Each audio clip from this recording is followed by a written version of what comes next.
Someone once said we'd better pay attention to the future because that's where we're going to spend the rest of our lives.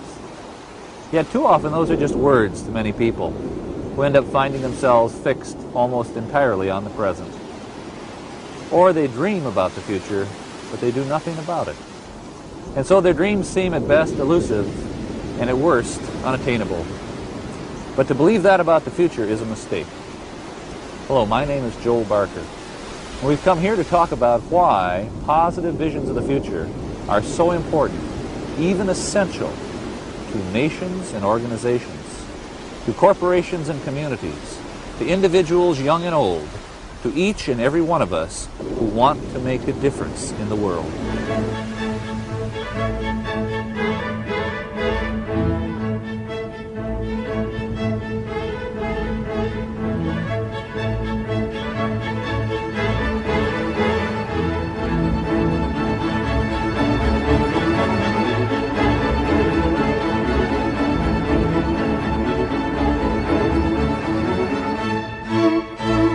I began my study of the future in 1973, just as the Vietnam War was ending. OPEC had taken control of energy pricing. Watergate was beginning, and inflation was soaring beyond control around the world. For many people, from corporate leaders to the person on Main Street, the problems of the present seemed so overwhelming that it seemed pointless to think about the future. And yet, in the midst of all that turbulence and pessimism, I came upon the works of three scholars who showed me that having exactly the opposite attitude, a positive one, was much wiser. Each of these scholars, in his own way, convinced me that it is essential that we think about, dream about, and ultimately envision our own futures, especially in the really tough times. In fact, I believe that having a positive vision of the future is perhaps the most forceful motivator for change that you and I possess. We are now going to take a journey to see how these ideas fit together, and to see how we can use these ideas to make our own organizations, our own families, our own lives richer and more fulfilling.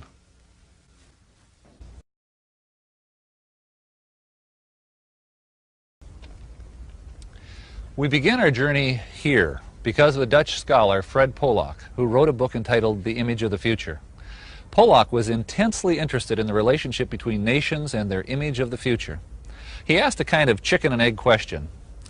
Is a nation's positive image of its future the consequence of the nation's success, or is the nation's success a consequence of its positive image of its future?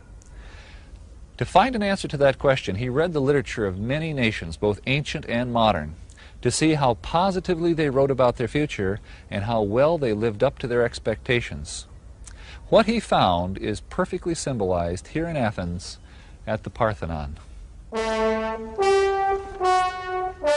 The Parthenon was first a vision in the mind of the architect. So too did the Greeks envision the future of their culture. How did this all happen? Well, the Greeks began with dreams, but then they changed those dreams into something much more powerful: vision. Vision is the result of dreams in action.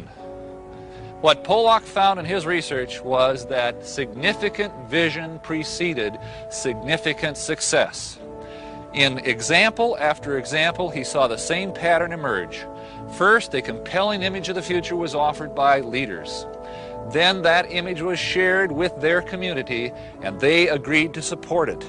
Then together, acting in concert, they made the vision a reality.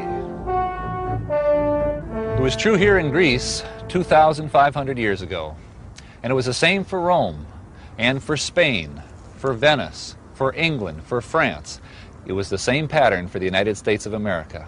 And even today, we can see the power of vision sweeping across the world, from Eastern Europe to the Pacific Rim. What is particularly interesting to me in Polak's research is the fact that many of the nations, as they began their climb to greatness, did not have the right resources, or the critical population base, or an obvious strategic advantage. In fact, they succeeded against the odds. What they did have was a profound vision of their own future. And that is the key ingredient. Not the only one, but the first and most important. Nations with vision are powerfully enabled. Nations without vision are at risk. I used to be a school teacher, and after I read Fred Pollock, I realized that what he was saying for nations was equally true for children. Children are profoundly affected by their vision of the future. From my own experience, I'd seen a pattern. My very best students always knew where they were going, what they were going to do with their lives. When I read Benjamin Singer's scholarly work, The Future-Focused Role Image, I found that my observations were strongly reinforced by a lot of research. The research summarized by Singer indicated that low-performance students had almost no sense of their future. Their focus was strictly short-term, and they believed the ability to shape their future was in the hands of fate. They were personally powerless. The research also indicated that successful students had a much greater personal sense of control over their future, and they thought in time horizons of 5 to 10 years out. One thing in particular intrigued me about the research. In identifying the successful students, IQ and family background were not the key indicators of success. Some of the most successful students came from very difficult family and social situations and did not score well on the standard IQ tests. Some of the most unsuccessful students had genius IQs and came from the best of families. So, what was the key differentiator? Vision. What all the successful students shared was a profound and positive vision of their future.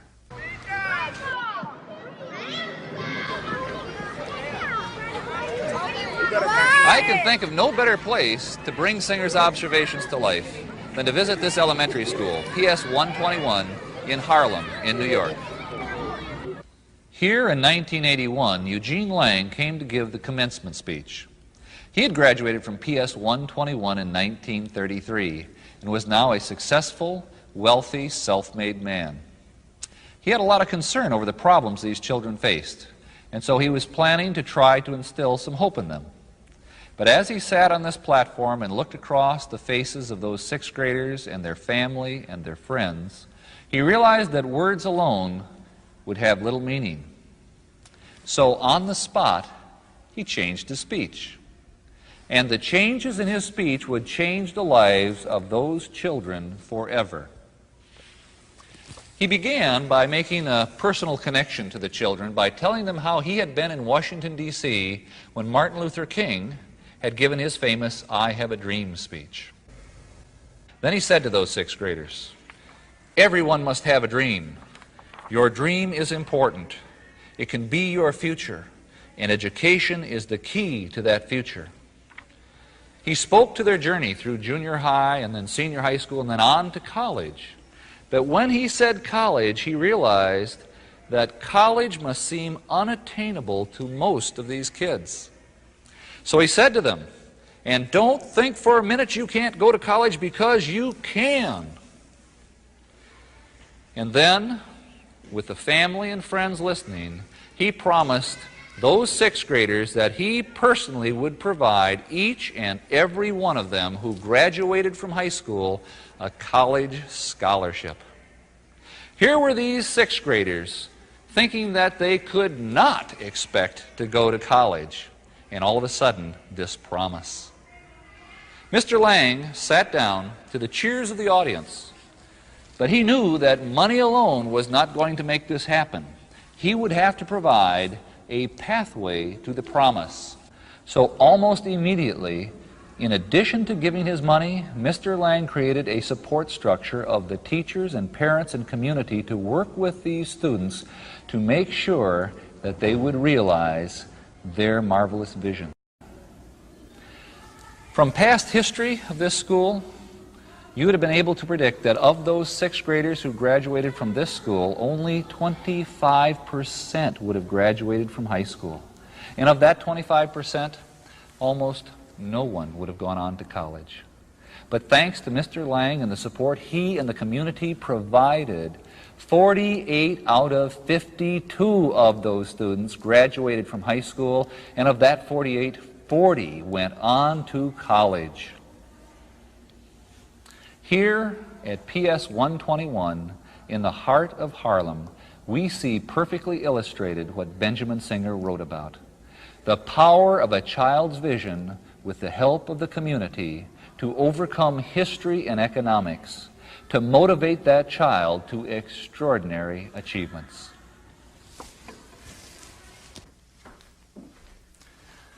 So, when we ask our children, what are you going to be when you grow up? We are helping them to think about something that is very important.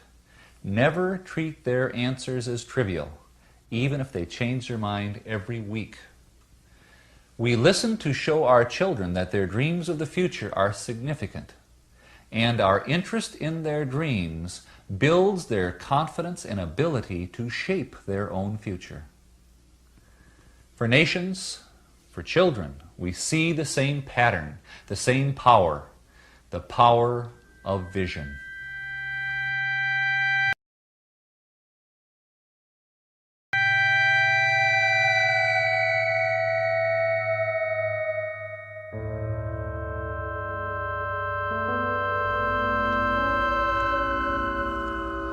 This is Auschwitz.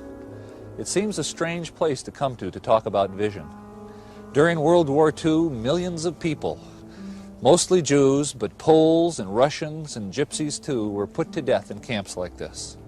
The reason we have come here is to examine the importance of vision under the worst possible conditions. It was here that the third scholar who influenced me made his discoveries. His name was Viktor Frankl. He was a psychiatrist in Vienna. He had a good practice, lived the good life. He was Jewish. When World War II broke out, he was rounded up by the Nazis along with thousands of others and brought in freight cars to this hell on earth. When he arrived, Frankl set 3 goals for himself. 1, to survive. 2, to use his medical skills and help where he could. And 3, to try and learn something. Imagine that, to try and learn something amidst the Holocaust. Well, Frankl succeeded in all 3 of his goals. And after the war, he went back to Vienna and wrote his now classic book, Man's Search for Meaning, in which he illuminated what he learned. In his book, Frankl acknowledged that the majority of prisoners were executed soon after they arrived. What Frankl focused on in his writings were those who, like himself, were instead put to work under the most horrible of conditions. Millions died.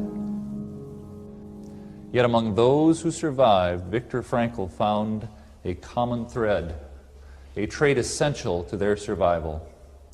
All of those who made it through had something significant yet to do in their future. Let me repeat that. All of those who made it through had something significant yet to do in their future. And here we see the pattern again, the power of a vision of the future to help overcome seemingly insurmountable odds. Let me illustrate with one of Frankl's stories. 2 men were going to commit suicide. It was a common occurrence here in the camp. Their friends literally saved their lives by reminding them of their future. For the one, it was his child whom he adored and who was waiting for him in a foreign country. For the other, it was a thing, not a person. This man was a scientist and had written a series of books which still needed to be finished. His work could not be done by anyone else. And once they were reminded of their responsibilities to their future, they accepted it and were empowered to continue and survive. It worked for Frankl, too. He writes, "Almost in tears from pain, I kept thinking of the endless little problems of our miserable life. What would there be to eat tonight? If a piece of sausage came as an extra ration, should I exchange it for a piece of bread? Should I trade my last cigarette? which was left from a bonus I received a fortnight ago for a bowl of soup. How could I get a piece of wire to replace the fragment which served as one of my shoelaces? Who could help me to obtain work in camp instead of undertaking this horribly long daily march? I became disgusted with the state of affairs which compelled me daily and hourly to think of only such trivial things. I forced my thoughts to turn to another subject. Suddenly I saw myself standing on the platform of a well-lit, warm and pleasant lecture room. In front of me sat an attentive audience on comfortable upholstered chairs. I was giving a lecture on the psychology of the concentration camp.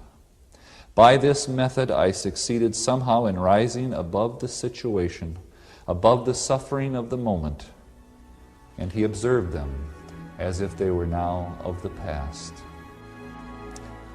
Frankl's message is clear.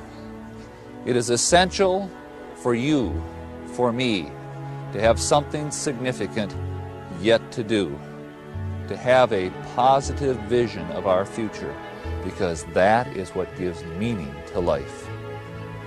Frankl wrote, "It is a peculiarity of man that he can only live by looking to the future."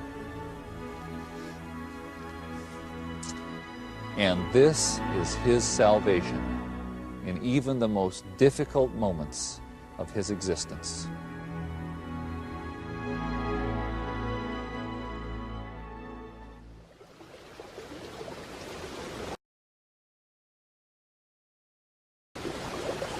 We have come here to share a metaphor. You see, in our lives, we all have rivers to cross. On the other shore is our future. Sometimes the river is calm and the crossing is easy, but other times the river is turbulent, full of unpredictability. Too often during these turbulent times, we try to cross the river just by jumping in and starting to swim. We find ourselves swept away in the current, washed downstream. We hope that where we end up on the other side will be good enough.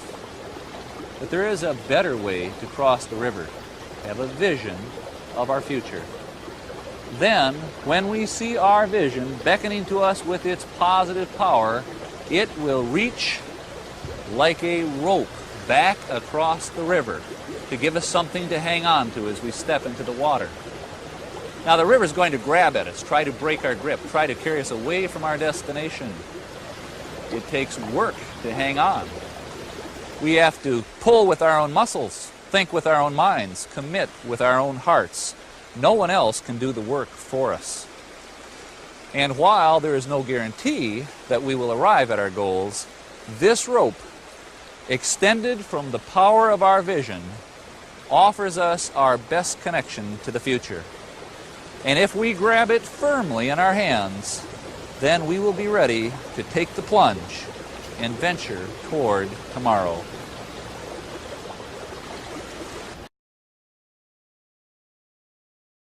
We have looked at nations that have risen from nothing to world shapers. We've examined the research on the key ingredients that make children successful. We have visited a place where people were put through the most difficult conditions that human beings could be put through and survived.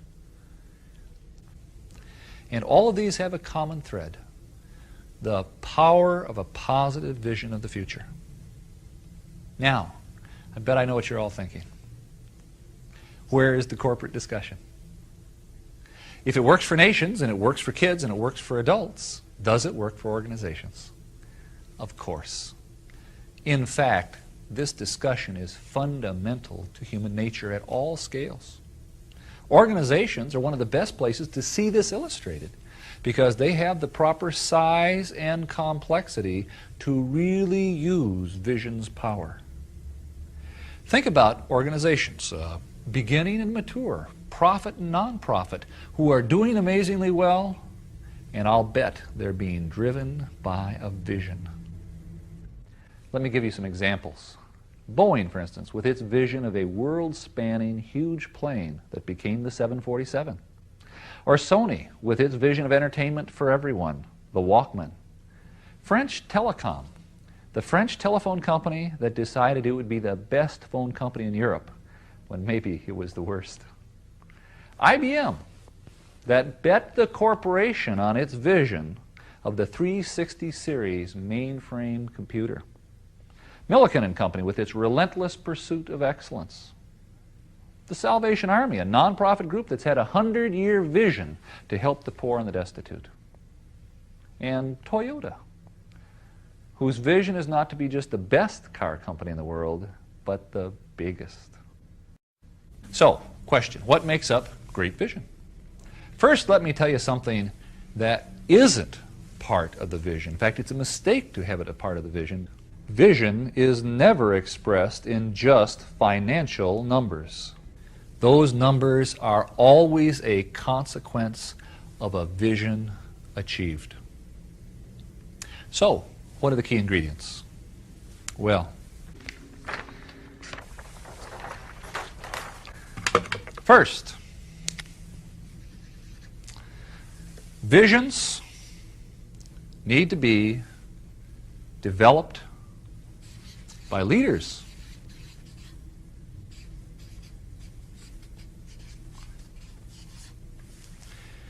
Visions are not created by the masses. Now, good leaders talk to their people and listen to their people. By the way, they listen and explore the world as well. But it is the role of leadership, not of followers, to take all that input and focus it and bring it into a coherent, powerful vision. Second, visions of the leaders must be shared with their team, and the team must agree to support it. If you have that sharing and that support, you then have created the vision community. Okay. For organizations, the sharing, by the way, creates agreement on direction. And once you have direction agreement, it in fact improves your decision making significantly, because every decision can be measured against the vision's direction. The vision community must act together to bring the vision to reality. Third, a vision, in order to be successful, must be comprehensive and detailed. Generalities just won't do. We want to be number one in the marketplace. We want to be a world-class company. We want to be the most innovative in our industry. Those are nice words, but they don't make a vision. To have a vision, we must know how and when and why and what with enough precision so that each member in the vision community can find his or her significant and important place in the vision. Everyone must know how they are going to contribute and participate. Fourth, vision must be positive and inspiring. A vision should have reach. It should challenge each and every one of us to grow substantially, to stretch their skills, to reach beyond their ordinary reach. A vision must be worth the effort. When you create your vision, it is better to err on the side of too great a vision than not great enough. Joel, it seems to me, I like what you're saying about vision, but you haven't mentioned values anywhere here. That's a good question. Someone once said to me, in turbulent times like what we're living in now, the only thing that'll get you through is your values.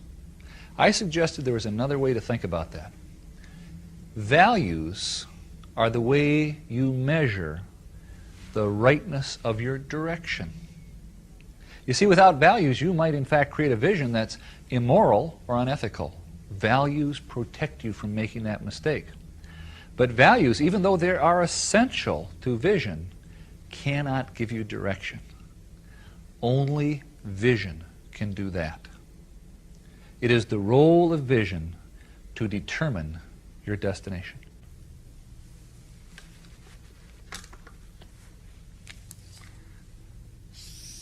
Leader-initiated, shared and supported, comprehensive and detailed, positive and inspiring. When you get all of those put together, you've got your vision community. And once you have the vision community, now you are empowered.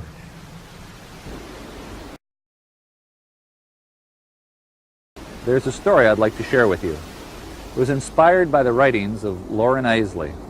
Eiseley was a very special person because he combined the best of two cultures. He was a scientist and a poet.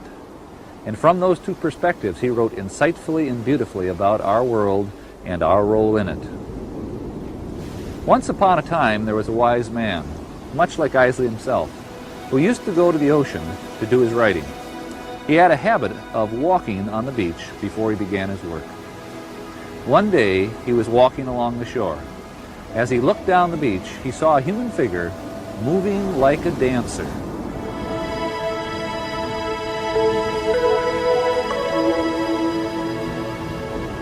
He smiled to himself to think of someone who would dance to the day. So he began to walk faster to catch up. As he got closer, he saw that it was a young man, and the young man wasn't dancing, but instead he was reaching down to the shore, picking up something,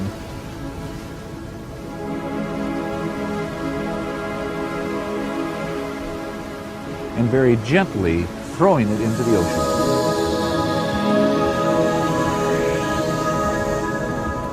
As he got closer, he called out, "Good morning, what are you doing?" The young man paused, looked up, and replied, "Throwing starfish in the ocean."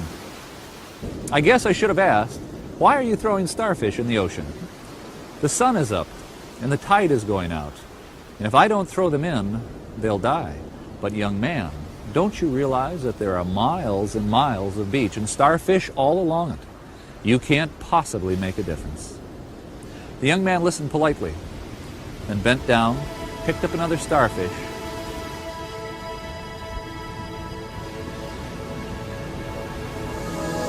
and threw it into the sea, past the breaking waves. It made a difference for that one. His response surprised the man. He was upset. He didn't know how to reply. So instead, he turned away and walked back to the cottage to begin his writings. All day long, as he wrote, the image of that young man haunted him. He tried to ignore it, but the vision persisted.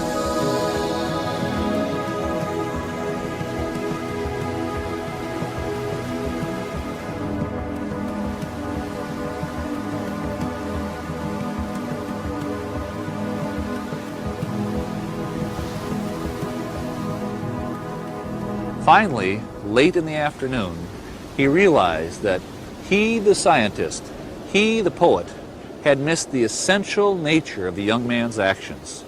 Because he realized that what the young man was doing was choosing not to be an observer in the universe and watch it pass by, but was choosing to be an actor in the universe and make a difference.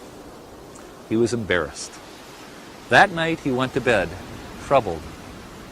When morning came, he awoke knowing that he had to do something. So he got up, put on his clothes, went to the beach, and found the young man. And with him he spent the rest of the morning throwing starfish in the ocean. You see, what that young man's actions represents is something that is special in each and every one of us. We have all been gifted with the ability to make a difference. And if we can, like that young man, become aware of that gift, we gain, through the strength of our visions, the power to shape the future.